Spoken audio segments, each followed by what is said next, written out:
से बोलिए श्री सद्गुरुदेव भगवान की जय। अपार संसार समुद्र मध्य समज्जतो में शरणं किमस्ति गुरुर्कृपालो कृपया वदत द्विश्रेष पादाम्बुज दीर्घनौका यस्य दर्शन मात्रेण मनसा स्यात् प्रसन्नता स्वयं भूयात् धृति शांति सा भवेत् परमो गुरु। जीवन को स्वर्ग बनाने वाले और जीवन में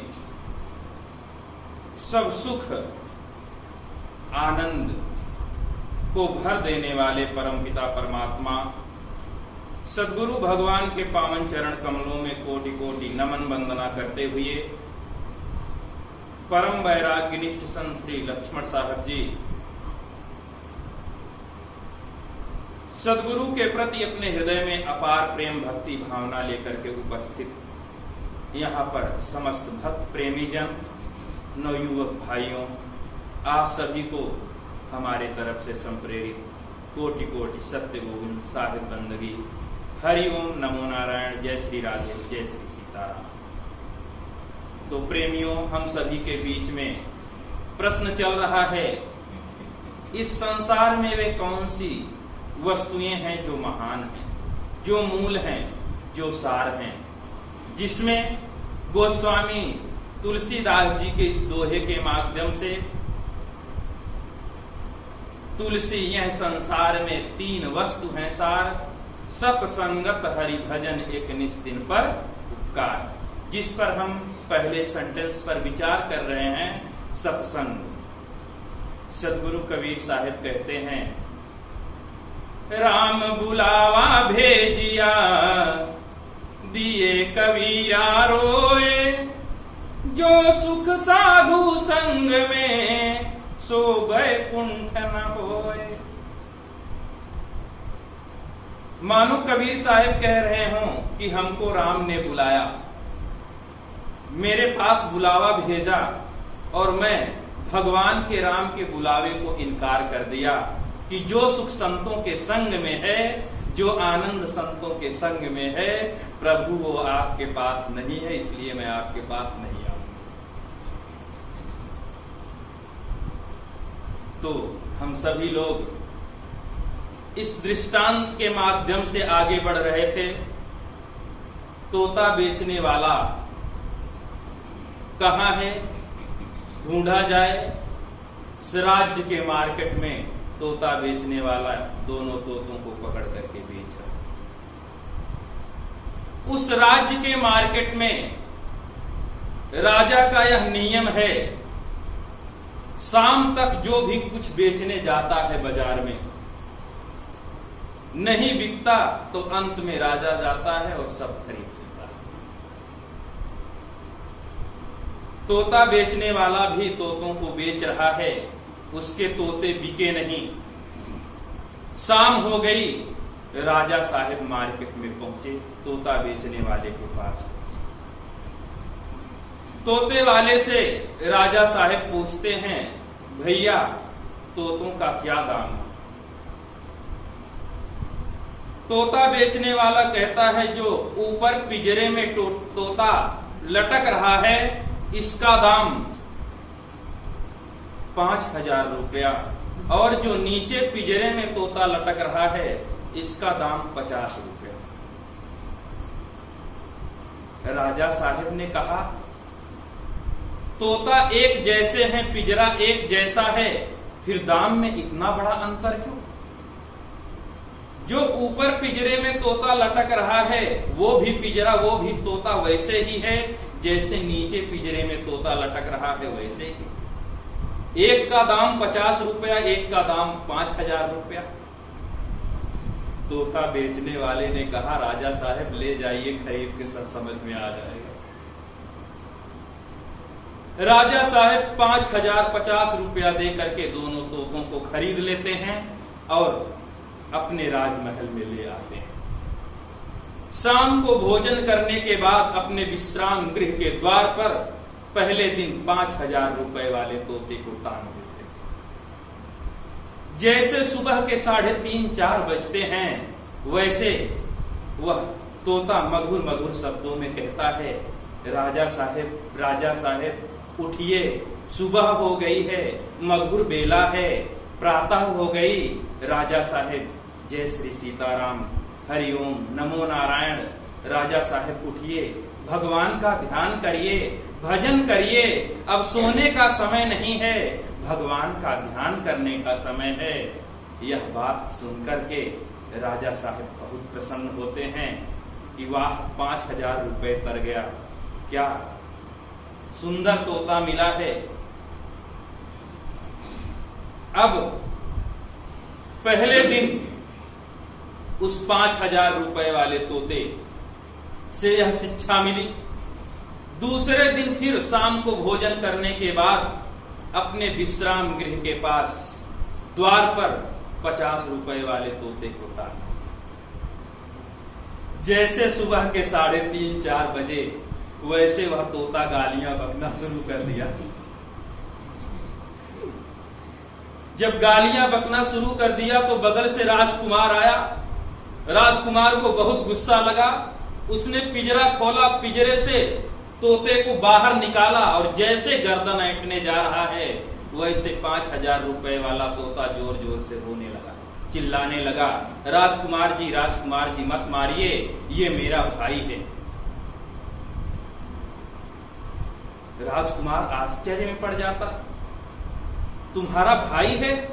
जब तुम सुबह सो करके उठते हो तो भगवान का भजन करने के लिए कहते हो, ध्यान करने के लिए, साधना करने के लिए बताते हो, और ये सुबह उठ करके गालियां बकना शुरू कर दी, तो समझ में नहीं आ रहा। तो उस 5,000 रुपए वाले तोते ने कहा, राजकुमार जी, इसमें इसका कोई दोष नहीं है, यह सब इसके संगत का प्रभाव है। मैं संतों के यहाँ आश्रम पर था, वहां संत महात्मा 3:30 बजे 4 बजे उठ जाते थे। उठ करके 10-15 मिनट, 20 मिनट, आधे घंटे में अपने नित्य क्रिया का कार्य कर लेते थे, फिर भजन ध्यान साधना करते थे। सो संतों के यहाँ आश्रम पे रह करके, संतों के संग में रह करके मैं भजन करना, प्रातः उठना, ध्यान करना, साधना करना सीख गया। और ये मेरा भाई जो है, एक ऐसे परिवार में था जहां पर दिन रात, सुबह से शाम तक लेकर के कलह कलेश, झगड़ा, गाली, यही सब चलता था। तो उस संगत में रह करके इसने वो सीख लिया। मैं संतों के यहाँ से, आश्रम से आया, ये वहां से छूट करके आया, दोनों जंगल में मिले। उसी समय तोता पकड़ने वाला हम दोनों को पकड़ लिया और बाजार में बेचा, आपने खरीद लिया। इसका कोई दोष नहीं है, ये संगत का प्रभाव है। तो प्रेमियों, कहने का अभिप्राय है, संगत से एक पक्षी के जीवन पर भी प्रभाव पड़ता है, तो हमारे और आपके जीवन पे क्यों नहीं प्रभाव पड़ेगा। संगत की जय साधु की, हरे और की व्याधि, ओछी संगत क्रूर की, 8 पहर उपाधि। सदगुरु कबीर साहब कहते हैं, संगत कीजिए साधु की है और की व्याधि। आप सज्जनों की संगत करेंगे, संतों की संगत करेंगे, तो व्याधि, रोग यानी दुख कष्ट सब कुछ हरण हो जाएगा। और ओछी संगत क्रूर की, यदि गलत लोगों की संगत करेंगे तो अच्छे रहने के बाद भी निंदा के पात्र होंगे। आप विचार करिए, कोई संत के संगत में बैठे, संत के पास रहे, कोई संत को प्रणाम करेगा तो उसके पैर को छूने के लिए भी झुक जाएगा। और आप चोर की संगत करो, पुलिस वाला आएगा, चोर को पकड़ेगा, आपको भी पकड़ के साथ में ले जाएगा।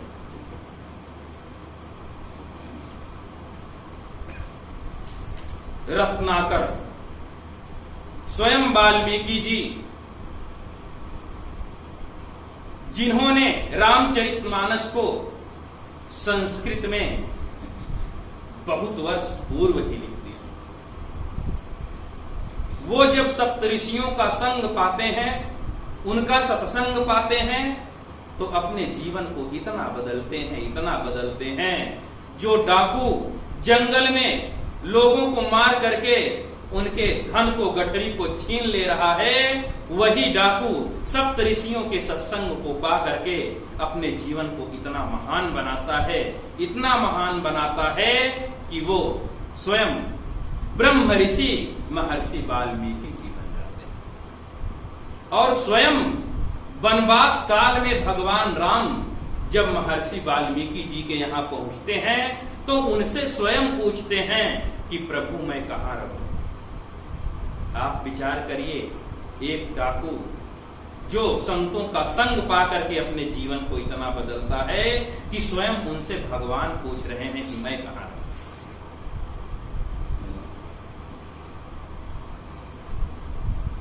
महर्षि वाल्मीकि जी कहते हैं कि प्रभु आप कहाँ नहीं हैं, आप तो हर जगह विद्यमान हैं, फिर भी आप इस तरह से पूछ रहे हैं। तो मैं जरूर बताऊंगा, मानस की इन चौपाइयों के माध्यम से बताते हैं। जिनके श्रवण समुद्र समाना, कथा तुम्हारी सुभग सरिनाना, भरहि निरंतर हो ही न पूरे, तिनके ही तुम कहूँ गृह रूरे। काम क्रोध मद मान न मोहा, लोभ न क्षोभ न राग न द्रोहा, जिनके कपट दंभ नहीं माया, तिनके हृदय बसहु रघुराया। तो यहाँ पर प्रश्न ये नहीं है कि भगवान कहाँ रहते हैं, यहाँ पर प्रश्न ये है कि इस संसार में वो कौन सी वस्तु है जो महान है, जिसमें सबसे पहली सबसे ज्यादा महान वस्तु सत्संग है, जिसमें वाल्मीकि नारद घट जोनी, निज निज मुखने कही निज होनी, सो जानब सत संग प्रभाऊ, लोकहु वेदना आन उपाऊ, मति कीरति गति भूति भलाई, जब जेहि जतन जहां जेहि पाई। ये 5 चीजें हमारे जीवन में यदि मिल सकती हैं तो केवल सत्संग से मिल सकती है। मति कीरति गति भूति भलाई। न धन से, न सोना से, न चांदी से, न हीरा से, न मोती से, न देश में, न विदेश में, न परदेश में, ये 5 जब भी मिलेंगे हमारे जीवन में तो केवल सत्संग से मिल सकते हैं। इस भजन के माध्यम से हम सभी लोग गुनगुनाते हैं। सत्संगत से प्यार करना सीखो जी, हाँ सत्संगत से प्यार करना सीखो जी, जीवन का उद्धार करना सीखो जी, सत्संगत से प्यार करना सीखो जी, उद्धार करना सीखो जी, हाँ सत्संगत से प्यार करना सीखो जी, जीवन का उद्धार करना सीखो जी, सत्संगत से प्यार करना सीखो जी, जीवन का उद्धार करना सीखो जी।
जी कहते हैं सुनि समुझहि जन मुदित मन मज्जहि अति अनुराग लहहि चार फल अछत तनु साधु समाज प्रयाग। सुनि समुझहि जन मुदित मन। सबसे पहली बात तो ठीक से सुनना। जब ठीक से हम किसी बात को सुनेंगे तो समझेंगे भी ठीक से, और जब ठीक से समझेंगे तो समझने के बाद उस पर चलना। एकाग्र चित्त होकर के, प्रसन्न चित्त मन रख करके जब हम सुनेंगे तब समझेंगे, और जब समझेंगे तब उस पर चलेंगे। कितने लोग कहते हैं महाराज आप जब प्रवचन कर रहे थे तो हम बहुत टेंशन में थे। टेंशन में जब रहेंगे तो परमात्मा का पेंशन मिलने वाला नहीं। टेंशन कुछ मत करिए, न संसार में हम कुछ लेकर के आए हैं, न हमारे साथ कुछ जाने वाला है। बस इस संसार में अपने कर्मों को सुधारिए, अपने जीवन को महान बनाइए, तन मन वचन से किसी को कष्ट ना होने पावे, अपने जीवन को पवित्र बनाइए। आपके जीवन से देख करके आपके जीवन को कम से कम अधिक से अधिक लोगों के हृदय में ये प्रेरणा मिले कि ये अपने जीवन को इतना महान बनाए हैं, हमको भी महान बनाना चाहिए, हमको भी अपने जीवन को सुधारना चाहिए। तो प्रसन्न चित्त मन से सुनना। आप विचार करिए, एक गमले में दो पुष्प हों, एक खिला हुआ हो और एक मुरझाया हुआ हो, तो आपकी दृष्टि किधर जाएगा? जो खिला हुआ है उधर जाए। ठीक उसी प्रकार से सत्संग में थोड़ा हंसते हुए चेहरा बनाइए, ऐसा लगे जैसे गुलाब का फूल खिला है। कितने लोग तो इतना भयानक बनाए हैं, देख करके डर लगे। सुनना, ठीक ठीक से जब सुनेंगे तभी ठीक से कुछ हो पाएगा। एक सेठ जी थे, सेठ जी तो बाजार में, मार्केट में जब किसी भी सामान का भाव कम होता तो अधिक मात्रा में खरीद लेते थे, और जब भाव बढ़ जाता तो उसको बेचते थे। एक बार देसी घी का रेट बहुत गिर गया, तो सेठ जी 1000 पीपे 1000 टीने देसी घी खरीद लिए, और जैसे जिस दिन खरीदे दूसरे दिन ही सरकार की नोटबंदी की तरह अनुशासन आदेश आ गया, नियम लग गया। क्या नियम लग गया? जिसके पास 10 टीना से ज्यादा देसी घी निकलेंगे, जितना ज्यादा टीना देसी घी उतने दिन उसे जेल में बंद कर दिया जाएगा। अब सेठ जी चिंता में, केवल 10 टीना और 990 टीना, 990 दिन की जेल। तो सेठ जी ने विचार किया, उनके पास 9 नौकर काम करते थे। सेठ जी 9 नौकरों को बुलाए और नौकरों से कहा कि जो पीछे खेत है, रात में ही उसमें गड्ढा बना करके सब घी ले जाओ, उसी में डालो। 9 नौकर रात में गए, गड्ढा बनाए और सब देसी घी उस गड्ढे में पलटने के बाद पूरा खाली टीना वापस लेकर गए। सेठ जी ने जब देखा तो सेठ जी ने कहा, ये तुम लोगों ने क्या किया? गड्ढे में टीना सहित घी रखना था, तुमने सब घी बर्बाद कर दिया। मैंने क्या कहा, क्या सुना और क्या किया? ठीक ठीक से यदि हम सुनेंगे नहीं तो सब देसी घी बर्बाद हो जाएगा। इसलिए गोस्वामी जी कहते हैं सुनी समुझें, इसलिए पहले कहते हैं सुनिए, एकाग्रचित्त होकर के सुनना। सुनि समुझहि जन मुदित मन, मज्जहि अति अनुराग, लहहि चार फल अछत तनु साधु समाज प्रयाग। यदि हम संतों की वाणी को ध्यान से सुनेंगे, समझेंगे, प्रसन्न चित्त से अपने जीवन में उतारेंगे, तो ये चार फल हमारे जीवन में धर्म, अर्थ, काम और मोक्ष, ये चार। सर्वे भवन्तु सुखिनः, सर्वे सन्तु निरामयाः, सर्वे भद्राणि पश्यन्तु, मा कश्चित् दुःखभाग् भवेत्। सुखी बसे संसार सब, दुखिया रहे न कोई, ऐसी मेरी भावना पूर्ण करो प्रभु सोए। ओम शांति शांति।